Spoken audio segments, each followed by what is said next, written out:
Hello, CSFL. Demons owner here. You know what time it is. Week 3 players of the week. Let's start it off with a week 3 recap, though.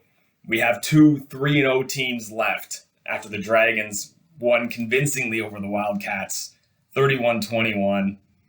Even for a 10-point win, though, the Wildcats got a touchdown with less than a minute left in the game. This was all Dragons, and they're showing to be one of the stronger teams in the league at 3-0. We also have the Vipers taking out the Rhinos in what can only be described as a CSFL classic. And these two teams started smack talking each other like crazy after that one. The Rhinos definitely have a team that could be 3-0 with a bounce here or there, but it's the Vipers that are the 3-0 team and looking like one of the strongest in the league as well. And now the Friday night games feature these 3-0 teams. We've got the Demons facing off against the Dragons to start our week 4. And the Demons were one of the first teams this year to make the Dragons list. Yes, I made the list.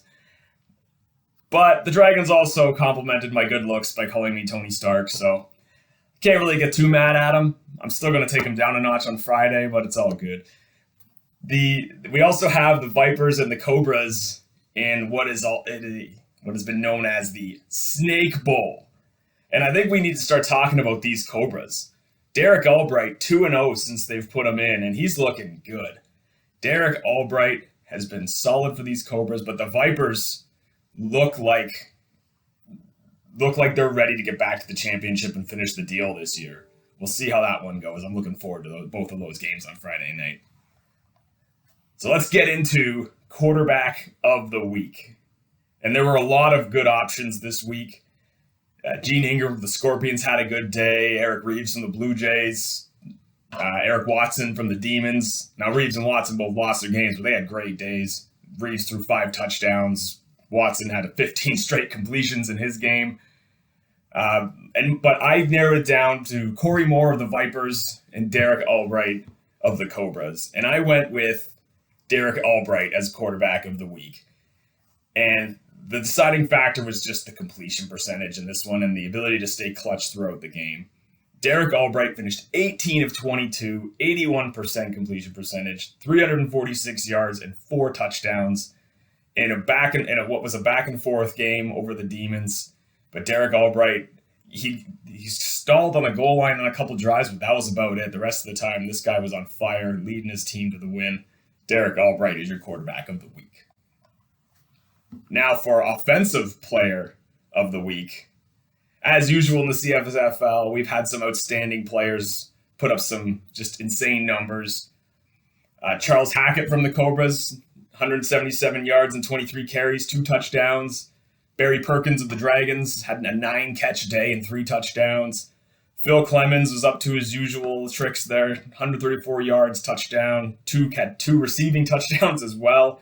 Randy Dorsey from the Rhinos was all over the place. He also had 3 receiving touchdowns. But my offensive player of the week goes to none other than the season 4 championship winning Jackie Wilson, wide receiver for the Scorpions. 9 catches on the day, 270 yards and 3 touchdowns. He was tied for most catches. He had the most yards, and he tied for the most touchdowns. This guy he can just take over games on his own. Jackie Wilson is your offensive player of the week. For defensive player of the week, this one is a little more difficult. I'm having more problems picking defensive players of the week than offensive because a lot of weeks defenses are getting torched. Now, the Scorpions had a couple standouts. Bruce Moore, their free safety, had 9 tackles. Jason Williams, their linebacker, had 8 tackles and 1 for a loss. Dragons had strong safety Keontae Atkins, 5 tackles, a pick, and a pass deflection. Pretty good day. Marcus Hollins of the Gators, 8 tackles, an interception, and 2 pass deflections. That was almost my pick. But I went with Josh Cameron of the Vipers. Josh Cameron of the Vipers had 8 tackles, 1 sack, 1 interception, and 1 pass deflection. And really, it was that sack that brought him over Marcus Hollins. So Josh Cameron, Vipers middle linebacker is your defensive player of the week. Now we'll move on to rookies of the week. And this has been a category where we've seen a lot of dragons.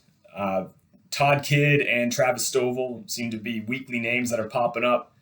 Not this time around. They had both had decent games, but not enough to make the rookie of the week runners up here. I'm going to go through a few players that had good weeks. Justin Porter, Scorpions tight end. A lot of Scorpions making the list this week. 4 receptions, 50 yards, and a touchdown. Good game by the tight end for the Scorpions. Bears wide receiver Sean Vinson, 4 catches, 93 yards, and 2 touchdowns. We're starting to hear his name a little more. He's having a good year. Jeff Jackson from the Piranhas, right outside linebacker, had 4 tackles and 2 for a loss. Pretty good defensive day for a rookie linebacker. And Corey Galloway, another Bear, 7 tackles and 1 pass defended, cornerback. Good day for Corey Galloway. But my rookie of the week goes to my player, CJ Holiday, wide receiver for the Demons. 4 catches, 118 yards, 2 touchdowns, including one with under 2 minutes to go that gave the Demons a 4-point lead late in the game. Demons weren't able to hang on, but it was a clutch touchdown. And he also had 32.5 yard kick return average on 4 kick return attempts, and he nearly broke a couple. This guy's a dynamic player, and I'm excited to watch him play for my team. CJ Holiday is your rookie of the week. Thanks a lot, everyone. We'll see you next week.